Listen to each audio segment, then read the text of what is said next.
সম্মানিত হাজিরিন, আজকের ধারাবাহিক খুতবার বিষয় হলো দিবা রাত্রির নফল ইবাদত বন্দেগী সম্পর্কে। আমরা জানি যে আল্লাহ রাব্বুল আলামিন আমাদেরকে সৃষ্টি করেছেন শুধুমাত্র তার ইবাদত বন্দেগী করার জন্য। রব্বুল আলামিন কোরআনুল কারীমের মধ্যে বলেন, ওমা খালাকতুল জিন্না ওয়াল ইনসা ইল্লা লিয়াবুদুন। আল্লাহ রাব্বুল আলামিন বলতেছেন, আমি মানুষ এবং জিন জাতিকে সৃষ্টি করতাম না, তবে সৃষ্টি করেছি শুধুমাত্র আমার ইবাদত বন্দেগী করার জন্য। বলেন সুবহানাল্লাহ। এখন আপনাকে লক্ষ্য রাখতে হবে, একজন ঈমানদার হিসাবে আপনার দৈনন্দিন জীবনের প্রত্যেকটা কাজ যেন ইবাদত বন্দেগীতে গণ্য হয়। নবী করিম সাল্লাল্লাহু আলাইহি ওয়াসাল্লাম ওনার জীবদ্দশায় ব্যবসা বাণিজ্য, খাবার দাবার, চলাফেরা, পারিবারিক কাজকর্ম, সামাজিক কাজকর্ম সকল কিছু করেছেন এবং প্রত্যেকটা কাজ ইবাদত বন্দেগীতে গণ্য হয়েছে। বলুন সুবহানাল্লাহ। আমরা যদি আমাদের দৈনন্দিন কাজগুলিকে ইবাদত বন্দেগীতে গণ্য করতে চাই, আল্লাহ রাব্বুল আলামিনের এই হুকুমটা পালন করতে চাই যে রব্বুল আলামিন আমাদেরকে ইবাদত করার জন্য সৃষ্টি করেছেন, এই কথাটা যদি আমরা পালন করতে চাই, অবশ্যই নবী করিম সাল্লাল্লাহু আলাইহি ওয়াসাল্লামকে অনুকরণ করতে হবে। নবীজি সমস্ত কাজকর্ম যেভাবে করেছেন আমরা যদি সেইভাবে করতে পারি, আমাদের প্রত্যেকটা কাজ ইবাদত বন্দেগীতে গণ্য হবে। বলুন সুবহানাল্লাহ। আল্লাহ রাব্বুল আলামিন আমাদের উপর নামাজ ফরজ করে দিয়েছেন। নবী করিম সাল্লাল্লাহু আলাইহি ওয়াসাল্লাম ফরমান, বুনিয়াল ইসলাম আলা খামসিন, শাহাদাতি আল্লা ইলাহা ইল্লাল্লাহু ওয়া আন্না মুহাম্মাদান আবদুহু ওয়া রাসূলুহু ওয়া ইকামিস সালাতি ওয়া ইতাইজ যাকাত ওয়াল হজ্জ ওয়া সাওমি রমাদান। নবীজি বলেন, ইসলাম মূলত 5টি মূল স্তম্ভের উপর প্রতিষ্ঠিত। এই কথার সাক্ষ্য দেওয়া আল্লাহ রাব্বুল আলামিন ব্যতীত অন্য কোনো মাবুদ নেই। হযরত মুহাম্মদ মুস্তাফা সাল্লাল্লাহু আলাইহি ওয়াসাল্লাম আল্লাহ রাব্বুল আলামিনের প্রেরিত রাসূল। যখন আমরা এই কথাটা স্বীকার করলাম, মুখে স্বীকার করলাম, অন্তরে বিশ্বাস করলাম, আমরা ঈমানদার হয়ে গেলাম। এবং এই কথাটার প্রমাণ বাকি 4টি কাজের মাধ্যমে আমাদেরকে অবশ্যই দিতে হবে। আমরা মুখে বললাম আল্লাহ রাব্বুল আলামিন ব্যতীত অন্য কোনো মাবুদ নেই, হুজুর পাক সাল্লাল্লাহু আলাইহি ওয়াসাল্লাম আল্লাহ রাব্বুল আলামিনের প্রেরিত রাসূল, অন্তরে বিশ্বাসও করলাম, কিন্তু আমরা সেই অনুযায়ী কাজকর্ম করলাম না, সেই অনুযায়ী আমরা আমল করলাম না। আল্লাহ রাব্বুল আলামিন এক, তার হুকুম যে মানতে হবে এটা আমরা সকলেই জানি, বিশ্বাস করি, কিন্তু যদি হুকুম না মানি তবে প্রকৃতপক্ষে আল্লাহ রাব্বুল আলামিনের বান্দা হতে পারবো না, নবীজির উম্মত হতে পারবো না, প্রকৃত ঈমানদার হতে পারবো না। এজন্য শরীয়তের দৃষ্টিতে আপনি যখন যে বিষয়ে জানবেন, যে বিষয়ে জ্ঞান অর্জন করবেন, সাথে সাথে ওই বিষয়ের উপর আপনাকে আমল করতে হবে। আপনি নামাজ সম্পর্কে জানেন না, কিন্তু যখনই আপনি নামাজ সম্পর্কে জানতে পারলেন, বুঝতে পারলেন কিভাবে করতে হবে, না করলে কি হবে, কতটুকু জরুরি জানার পর অবশ্যই আপনাকে পালন করতে হবে। আপনি আর এর থেকে বিরত থাকতে পারবেন না। কারণ হাদিস শরীফের মধ্যে এসেছে, বাইনাল আবদে ওয়াল কুফরে ফারকুস সালাত। একজন মুমিন ঈমানদার এবং কাফেরের মধ্যে পার্থক্যকারী হলো নামাজ। যদিও এই ব্যাপারে বিভিন্ন মতানৈক্য রয়েছে, মতভেদ রয়েছে। অনেক ইমামগণ বলেছেন যে কেউ যদি নামাজ না আদায় করে সে কাফের হয়ে যাবে, কেউ কেউ বলেছেন যে না, কাফের হবে না, ফাসেক হয়ে যাবে। কেউ কেউ এমন বলেছেন জোর করে তাকে নামাজ আদায় করাতে হবে, নামাজ পড়তে তাকে বাধ্য করাতে হবে। আবার কোনো কোনো ইমাম বলেছেন কেউ যদি নামাজ আদায় না করে তাকে সরাসরি হত্যা করতে হবে। সুতরাং এই বিষয়ের মধ্যে বিভিন্ন মতানৈক্য রয়েছে। আমাদের ইমাম আবু হানিফা রাহমাতুল্লাহ আলাইহি যে মাযহাব আমরা অনুসরণ করি, হানাফি মাযহাব, উনি যত মাসআলা দিয়েছেন উম্মতের জন্য যেটা সহজলভ্য, উম্মতের জন্য যেটা পালন করতে সহজ হয়, সেই পথটা তিনি মানুষদেরকে দেখানোর চেষ্টা করেছেন।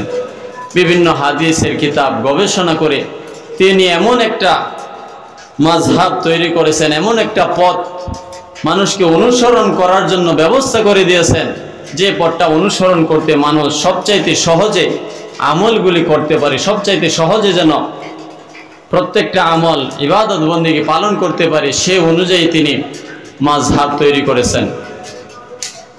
তো ইমাম আবু হানিফা রাহমাতুল্লাহ আলাইহি শরীয়তের প্রত্যেকটা মাসআলাকে সঠিকভাবে আমাদের পালনের জন্য উপযোগী হিসাবে রেখে গেছেন। তো যখন আমরা জানতে পারবো কোনো একটা আমল সম্পর্কে, অবশ্যই আমাদেরকে সেই আমলগুলি করতে হবে। ঈমান আনয়ন করার পর সর্বপ্রথম মুসলমান হিসেবে আমাদের কাজ হলো নামাজ আদায় করা। আপনি যত কর্মব্যস্ততার মধ্যে থাকেন, যত ঝামেলার মধ্যে থাকেন, আপনাকে অবশ্যই দৈনন্দিন 5 ওয়াক্ত নামাজ আদায় করতে হবে। এমনও হতে পারে কাজের ঝামেলার কারণে আপনি হয়তো জামাতে আদায় করতে পারলেন না, কিন্তু পরবর্তীতে একা একা অবশ্যই নামাজ আদায় করতে হবে। নামাজ ছেড়ে দেওয়ার কোনো সুযোগ নেই। আবার এরকমও নয় যে একজন মানুষকে জোর করে নামাজ আদায় করানো যাবে। যারা জানে তাদের দায়িত্ব হলো, যারা না জানে তাদেরকে জানিয়ে দেওয়া। আমি একটা বিষয় সম্পর্কে আপনাদেরকে জানালাম, আপনি এই বিষয়টা যদি পালন না করেন, আপনাকে জোর করে আমি সেটা পালন করাতে পারবো না। 1 দিন 2 দিন 3 দিন, কয়দিন আপনাকে জোর করে কাজটা করানো যাবে? অবশ্যই এই কাজটা করার প্রতি আপনার মনের মধ্যে, অন্তরের মধ্যে মহব্বত থাকতে হবে। নবীজি বলেন, লা ইউমিনু আহাদুকুম হাত্তা আকুনা আহাব্বা ইলাইহি মিন ওয়ালিদিহি ওয়া ওয়ালাদিহি ওয়ান নাসি আজমাইন। তোমরা সেই পর্যন্ত প্রকৃত ঈমানদার হবে না যে পর্যন্ত তোমার পিতামাতা, তোমার সন্তানাদি, জাগতিক ধন সম্পদ, টাকা পয়সা, এমনকি তোমার নিজের জানের চাইতে আমি নবীকে বেশি মহব্বত না করবে, সে পর্যন্ত তোমরা প্রকৃত ঈমানদার হতে পারবে না। বলুন সুবহানাল্লাহ। এখন আমরা নবীজির এই কথাটা যদি মানতে চাই, নবীজিকে মহব্বত করতে চাই, অবশ্যই নবীজির দেখানো পথ, নবীজি যেই কাজগুলি করেছেন এই কাজগুলি আমাদেরকে আদায় করতে হবে। 3 নাম্বার যে কথাটি নবী করিম সাল্লাল্লাহু আলাইহি ওয়াসাল্লাম বলেছেন, বুনিয়াল ইসলামু আলা 50 শাহাদাতি আল্লা ইলাহা ইল্লাল্লাহু ওয়া আন্না মুহাম্মাদান আবদুহু ওয়া রাসূলুহু ওয়া ইকামিস সালাতি ওয়া ইতাইজ যাকাত ওয়াল হজ্জ ওয়া সাওমি রমাদান। যাকাত আদায় করতে হবে। ধনবান হলে অবশ্যই মালের যাকাত আদায় করতে হবে। হজের উপযুক্ত হলে হজ সম্পন্ন করতে হবে এবং পবিত্র রমজান মাসে রোজা পালন করতে হবে। আমরা যদি এই ইবাদত বন্দেগীগুলির প্রতি সুদৃঢ়ভাবে, সূক্ষ্মভাবে লক্ষ্য করি, তো আমরা দেখতে পাই ইবাদত বন্দেগী মূলত 3 প্রকারের। প্রথম যেটা, সেটা হলো ঈমান, আত্মার দ্বারা আত্মার বন্দেগী। আপনাকে অবশ্যই সর্বপ্রথম ঈমান আনয়ন করতে হবে।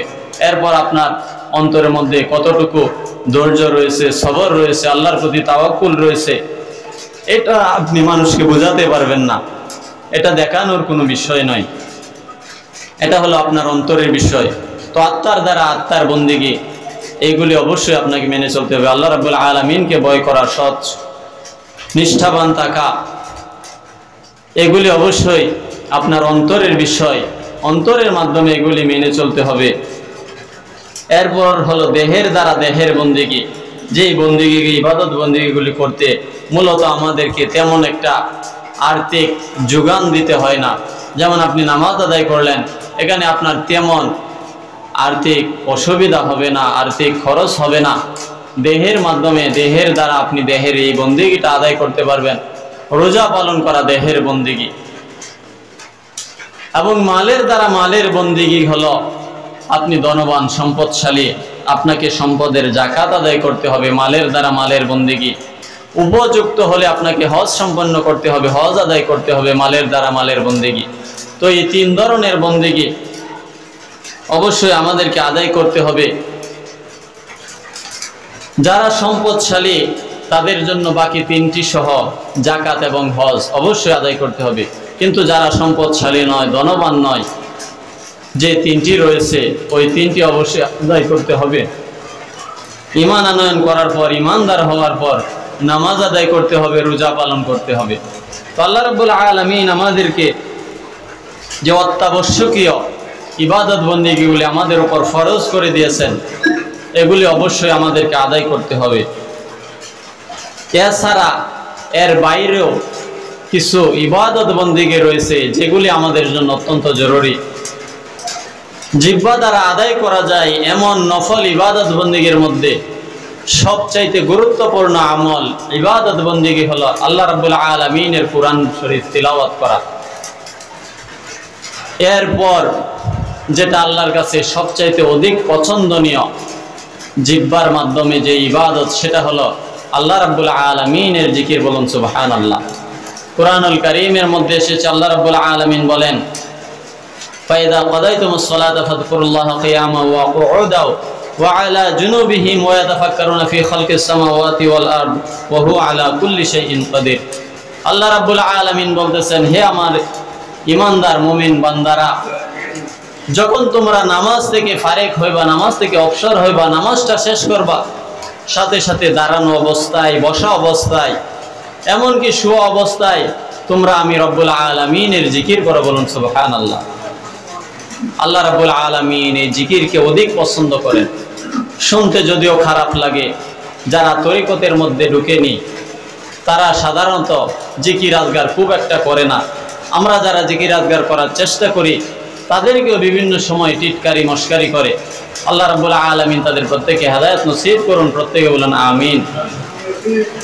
আল্লাহ রাব্বুল আলামিন কুরআনুল কারীমের মধ্যে জিকিরের হুকুম দিয়েছেন, ফাযকুরুনি আযকুরুকুম, তোমরা যদি আমার জিকির করো আমি তোমাদের জিকির করব।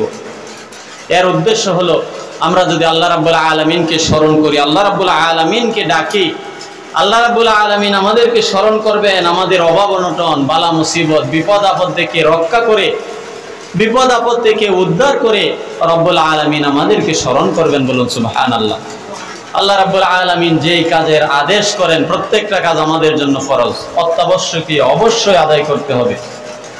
কুরআনুল কারীমের মধ্যে বিভিন্ন জায়গায় আল্লাহ রাব্বুল আলামিন জিকিরের কথা বলেছেন, নামাজের কথা বলেছেন 82 জায়গার মধ্যে, জিকিরের কথা বলেছেন 133 জায়গার মধ্যে, বলুন সুবহানাল্লাহ।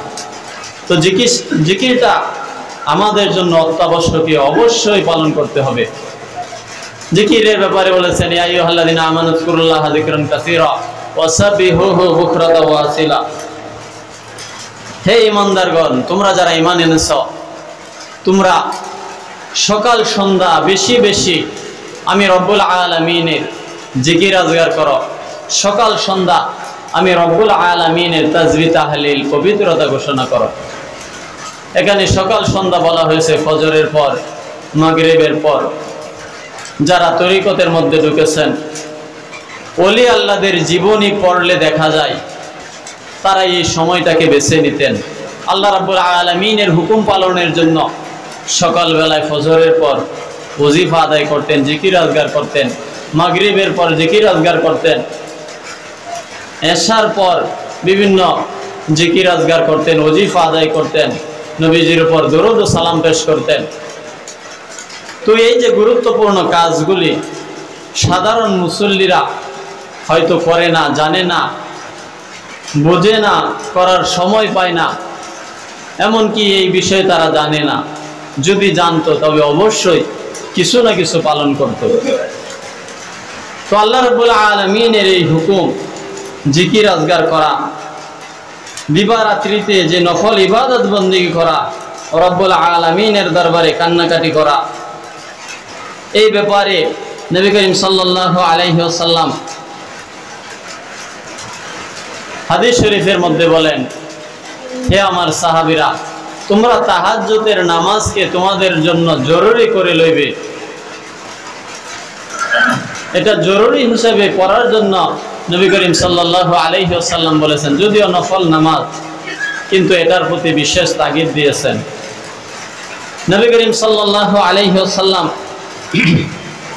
হযরত আব্দুল্লাহ রাদিয়াল্লাহু তাআলা আনহুকে বলেন, হে আব্দুল্লাহ, তুমি এমন ব্যক্তির ন্যায় হইও না যে ব্যক্তি নফল ইবাদত বন্দেগী করত, তাহাজ্জুদের নামাজ আদায় করত, কিন্তু আস্তে আস্তে ওই ইবাদত বন্দেগীগুলি ছেড়ে দিয়েছে, তাহাজ্জুদের নামাজ ছেড়ে দিয়েছে।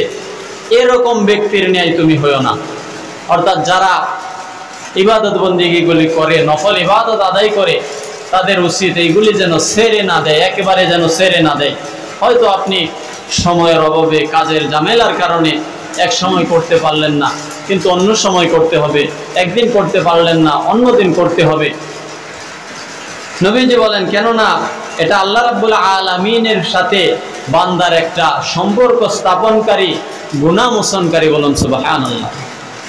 তো নফল ইবাদত বন্দেগীগুলি কখনো অবহেলা করা যাবে না। কারণ স্বাভাবিকভাবে যখন আমরা পথ দিয়ে চলাফেরা করি, দেখেন আমরা কোনো পাহাড়ের সাথে কিন্তু হোঁচট খাই না। যখন আমরা হোঁচট খাই ছোটো একটা মাটির টিলা, এইগুলির মধ্যে আমরা হোঁচট খাই। কিয়ামতের ময়দানে আল্লাহ না করুক আমাদের এরকম অবস্থা হতে পারে যে শুধুমাত্র একটি নেকির জন্য আমরা জাহান্নামী হয়ে যেতে পারি। বলুন নাউজুবিল্লাহ। একটি নেক আপনার আমল নামার মধ্যে কম হয়েছে, এখানে কোনো সুযোগ নেই যে আপনি নেকি হাসিল করবেন, নেকের কাজ করে আপনি একটি নেক পুরা করবেন, এরকম কোনো সুযোগ নেই।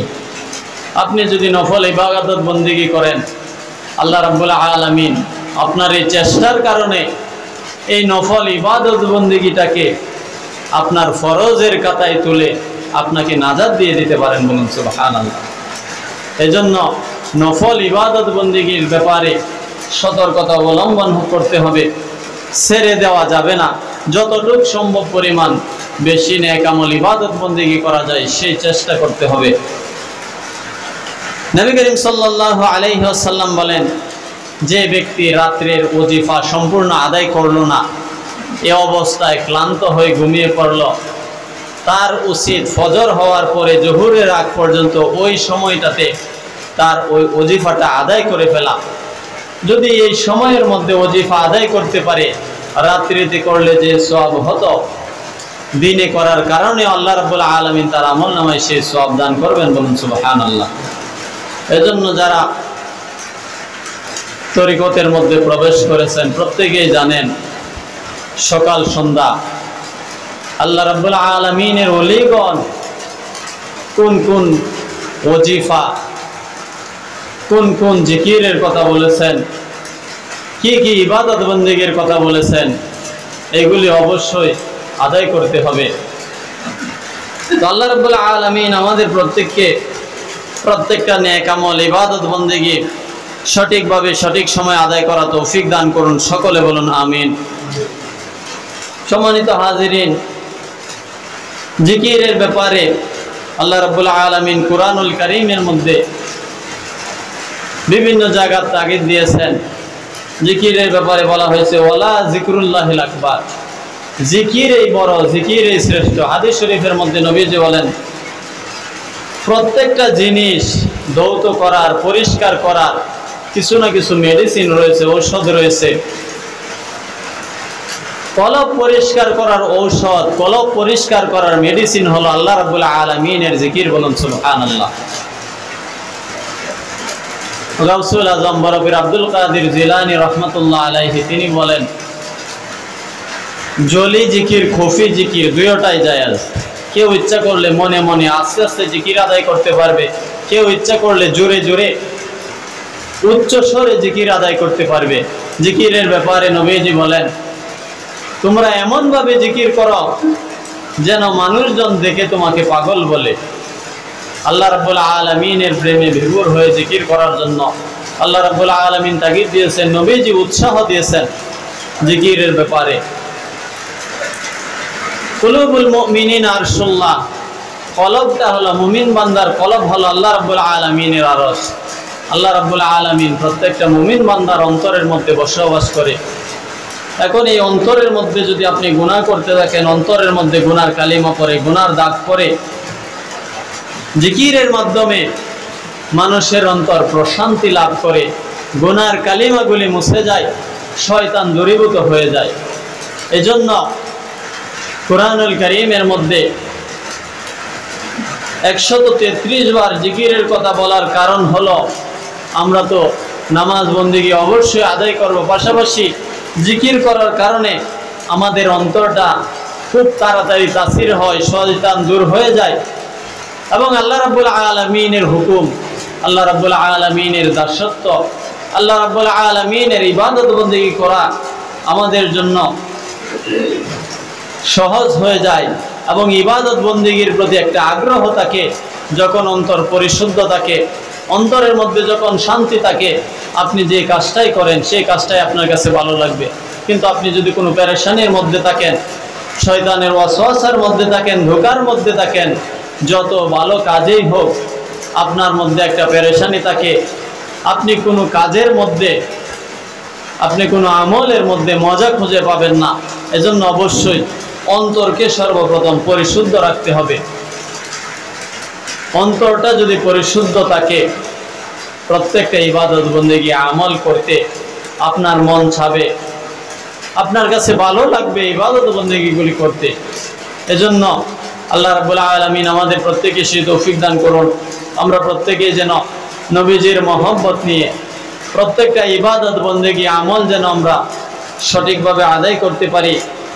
রব্বুল আলামিন আমাদেরকে সেই তৌফিক দান করুন, সকলে বলুন আমিন। হাদা ওয়া আখির দাওয়ানা আলহামদুলিল্লাহি রাব্বিল আলামিন। যারা কাবলা জুমা পড়েন নাই 4 রাকাত কাবলা জুমা পড়েন।